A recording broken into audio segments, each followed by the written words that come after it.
पूरे क्षेत्र में कहीं भी जुमे की नमाज मत पढ़ने दो, मुल्ला मौलवियों का दिमाग ठीक हो जाएगा। ভারতের অরুণাচল প্রদেশে 15টি মসজিদ সম্পূর্ণ সিলগালা করে দিয়েছে বিজেপি পরিচালিত রাজ্য সরকার। স্থানীয় আদিবাসী জনগোষ্ঠীর আন্দোলন এবং জনসংখ্যা পরিবর্তনের আপত্তির মুখে এই কঠোর প্রশাসনিক পদক্ষেপ নেওয়া হয়েছে। আসসালামু আলাইকুম ভিউয়ার্স, দেশ ও দেশের বাহির থেকে যারা আমার ভিডিওটি প্লে করেছেন জানাচ্ছি আন্তরিক শুভেচ্ছা ও অভিনন্দন। আশা করি সবাই ভালো আছেন, সুস্থ আছেন, আলহামদুলিল্লাহ। তো ভিউয়ার্স, এবার ভারতীয় প্রায় 200 বছরের ঐতিহাসিক মসজিদগুলো ভেঙে সেখানে মন্দির করার পরিকল্পনা করেছে বিজেপি সরকার। মুসলিমদের একের পর এক ধর্মীয় সহানুভূতিতে আঘাত করার পর এবার সরাসরি পশ্চিমবঙ্গে প্রকাশ্যে অপ্রকাশ্যে নামাজ নিষিদ্ধের চেয়েও রিট করা হয়েছে আদালতে। এই মুহূর্তে আরও 12টি মসজিদে আজই তারা তালা ঝুলিয়ে দিয়েছেন এবং ঘোষণা করেছেন অতি বিলম্বে মুসলিম উৎখাত করে এই মসজিদগুলো পরিণত করা। নাউজুবিল্লাহ। দর্শক আসুন, এই মুহূর্তে ভারতের সর্বশেষ আপডেট জানবো মুসলিমদের রিপোর্টে। ভিডিওতে যাওয়ার আগে ছোট রিকোয়েস্ট করবো, যারা চ্যানেলটি সাবস্ক্রাইব করেননি সকল আপডেট সবার আগে জানতে অবশ্যই চ্যানেলটি সাবস্ক্রাইব করে পাশে রাখবেন। দর্শক আসুন, স্ক্রিনে पूरे क्षेत्र में कहीं भी जुमे की नमाज मत पढ़ने दो, मुल्ला मौलवियों का दिमाग ठीक हो जाएगा। ভারতের অরুণাচল প্রদেশে 15টি মসজিদ সম্পূর্ণ সিলগালা করে দিয়েছে বিজেপি পরিচালিত রাজ্য সরকার। স্থানীয় আদিবাসী জনগোষ্ঠীর আন্দোলন এবং জনসংখ্যা পরিবর্তনের আপত্তির মুখে এই কঠোর প্রশাসনিক পদক্ষেপ নেওয়া হয়েছে। আচমকা কেন এই মসজিদগুলো বন্ধ করে দেওয়া হলো এবং এর আসল কারণ কি, বিস্তারিত জানাচ্ছেন ত্রিবেণী তনু।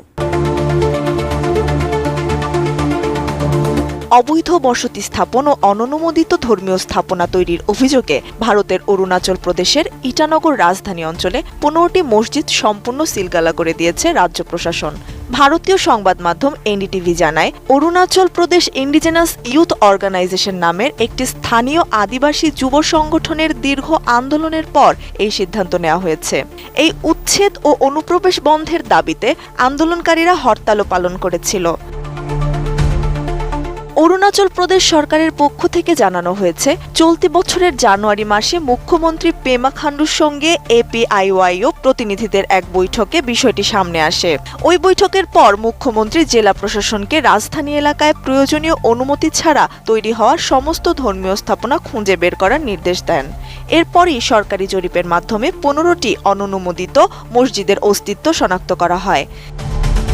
শিক্ষামন্ত্রী পিডি সোনা জানান, জেলা কর্তৃপক্ষের সমস্ত আইনি প্রক্রিয়া সম্পন্ন করে প্রথমে 12টি অননুমোদিত মসজিদ সিলগালা ও খালি করে দেয়। পরবর্তীতে 1 জুন মুখ্যমন্ত্রী ও আদিবাসী নেতাদের মধ্যে আরেকটি জরুরি বৈঠকে বাকি 3টি মসজিদের বিষয়েও চূড়ান্ত সিদ্ধান্ত নিয়ে সেগুলো সিলগালা করা হয়। সরকারের দাবি, আন্দোলনকারীদের মূল দাবিগুলো আইনি প্রক্রিয়ার মাধ্যমে সমাধান করা হয়েছে, তাই রাজ্যে নতুন করে কোনো হরতাল বা আন্দোলনের প্রয়োজন নেই। এই ঘটনাটি অরুণাচল প্রদেশে অনুপ্রবেশ এবং স্থানীয় আদিবাসী উপজাতীয় সম্প্রদায়ের সাংবিধানিক অধিকার সুরক্ষার বিষয়টিকে কেন্দ্র করে নতুন করে বিতর্ক তৈরি করেছে।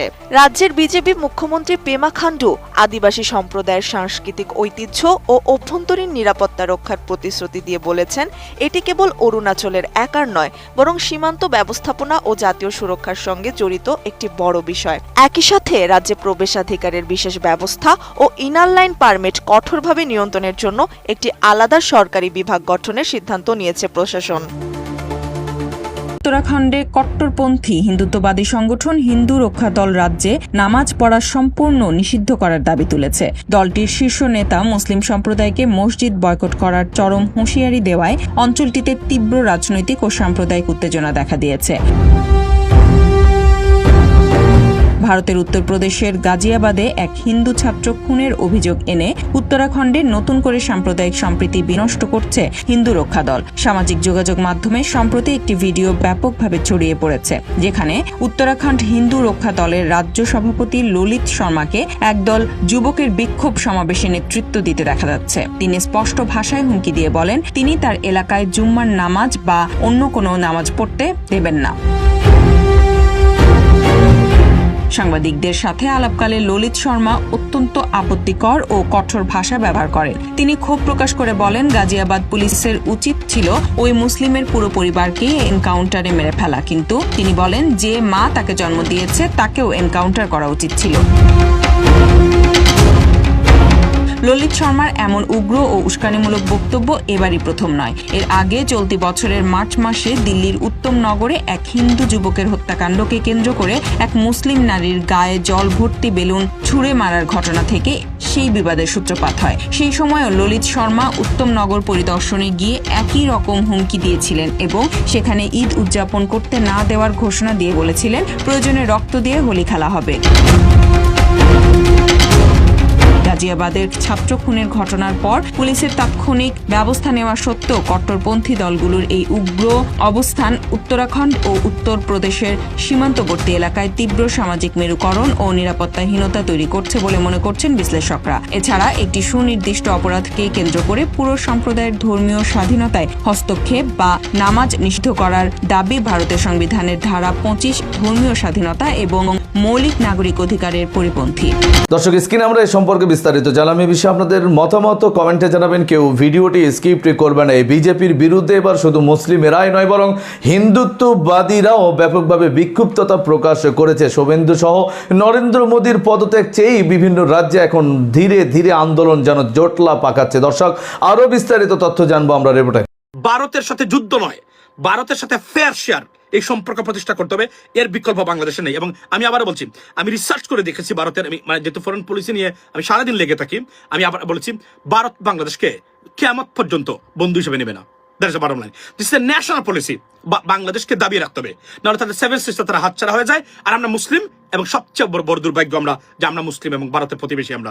That is the bottom line, ladies and gentleman. পাকিস্তানের সাথে পারে না, চীনের সাথে পারে না। চীন তো এখন কোথায় যাচ্ছে আপনি কল্পনা করতে পারবেন না কোন জায়গায় যাচ্ছে। ভারত পড়ে আছে। এবং এই পলিসির কারণে আজকে দেখেন আপনি পৃথিবীর এমন একটা দেশ দেখাতে পারবেন, দেখাইতে পারবেন আপনারা, এমন একটা দেশ দেখান $18 বিলিয়ন যে মানে পণ্য রপ্তানি করে সেই দেশের সবকিছুতে তারা ধ্বংস করে, সেই দেশের সবকিছুর বিরুদ্ধে অবস্থানে। এই যে এখন ডক্টর খলিলুর রহমান সাহেবের নির্বাচনে ভারত কি ভোট দিয়েছে? যদি আপনি বিশ্বাস করেন, আপনি ধরে নেবেন আপনি প্রাণী যারা মানে জন্মগ্রহণ করেছেন, যদি বিশ্বাস করেন ডক্টর খলিলকে ভারত ভোট দিয়েছে, যদি বিশ্বাস করেন আপনি ধরে নিন আপনি মানুষ আপনাকে জন্ম দেয় নাই। আমি গ্যারান্টি দিয়ে বলতে পারি জীবনে দেবে না। এবং এই যে আমি বলছিলাম মানে প্রথমেই যে আপনি যদি কখনো ভারত যে বাংলাদেশের নাম্বার 1 মানে আপনার মানে আমি যদি বলি হস্টেল কান্ট্রি, আনফর্চুনেটলি তারা আমাদের, এটা যদি আপনি মানে বুঝতে ব্যর্থ হন, রাষ্ট্র নিয়ে আপনি জীবনে এগিয়ে যেতে পারবেন না। এটা আমি বলেছি এবং আবার বলছি, আপনি যদি বুঝেন যে Bharat is the real problem or trouble maker for Bangladesh progress and security safety, আপনি এগিয়ে নিয়ে যেতে পারবেন। ইভেন আপনি 50% এফোর্ট যদি দেন, দেশকে আপনি এগিয়ে নিয়ে যেতে পারবেন। তখন কি, তখন তাদের ষড়যন্ত্রগুলা মোকাবেলা করার জন্য আপনি মানসিকভাবে প্রস্তুত, এবং আপনার গভর্নমেন্ট এবং আপনার যে মানে বিভিন্ন ফোর্সেস আছে এবং আপনার যে গভর্নমেন্টস যে স্ট্রাকচার আছে সেটাকে আপনি প্রস্তুত করতে পারবেন। আদারওয়াইজ আপনি করতে পারবেন না। এটাই হয়েছে। সুতরাং বাংলাদেশের সবচেয়ে বড় এখন আজকে যে চুক্তি হয়েছে, সবচেয়ে গ্রেট নিউজ হলো 6টি কমব্যাট রেডি T-19 হেলিকপ্টার কিনছে বাংলাদেশ তুরস্কের কাছ থেকে।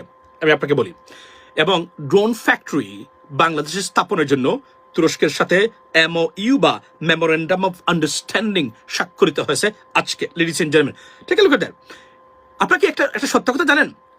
তুরস্ক নাম্বার 1 শত্রু এখন ভারতের। ওয়াই? আপনারা কি বলতে পারবেন কেন? আমাকে দু একজন কমেন্ট করে জানান। ইন দ্য মিন টাইম আমি আসছি আমার পয়েন্টে। তুরস্ক কিভাবে ভারতের অন্যতম টার্গেটে এখন পরিণত হলো আপনি কি জানেন? আরো একটা দেশে টার্গেটে আছে, বাট আমি আমাদের কথাই বলি, এই জায়গাতে থাকি আমরা। ভারতের অন্যতম টার্গেটে পরিণত হলো তুরস্ক কিভাবে বলেন? একটা উদাহরণ দেন কেউ, কেন মনে করেন আপনি? আমাকে একটু আপনারা লিখে জানান যে মানে তুরস্ক এবং pact with Saudi and Pakistan. আচ্ছা, গেল একটা। Not only Saudi and Pakistan, number 1 cause, they're helping Bangladesh. Number 1 cause. এবার এই তুরস্কের বিরুদ্ধে সরাসরি স্টেটমেন্ট দিয়েছে অমিত শাহ, সরাসরি স্টেটমেন্ট দিয়েছে ভারতীয় গভর্নমেন্ট তুরস্ককে নিয়ে, রাইট? আপনি কল্পনা করতে পারবেন না, তারা দেখতেছে যে তুরস্কের সাথে বাংলাদেশ যে ধরনের ড্রোন ফ্যাক্টরি, মানে এখন তো বর্তমানে যুদ্ধ তো আপনি এই যে ইউক্রেনের ব্যাপারে দেখেন, আপনি ইউক্রেন রাশিয়ার মতো দেশের সাথে বা রাশিয়া এখনো ঠিক আছে। ওয়াই? শুধুমাত্র এই যে ড্রোনের। দর্শক, স্ক্রিনে আমরা সে সম্পর্কে বিস্তারিত জানলাম। সো ভিডিও এই পর্যন্ত। ভালো লাগলে লাইক অ্যান্ড কমেন্ট করবেন। দেশের সকল আপডেট সবার আগে জানতে অবশ্যই চ্যানেলটি সাবস্ক্রাইব করে পাশে রাখবেন। দেখা হবে পরবর্তী ভিডিওতে ইনশাআল্লাহ। আসসালামু আলাইকুম ওয়া রাহমাতুল্লাহ।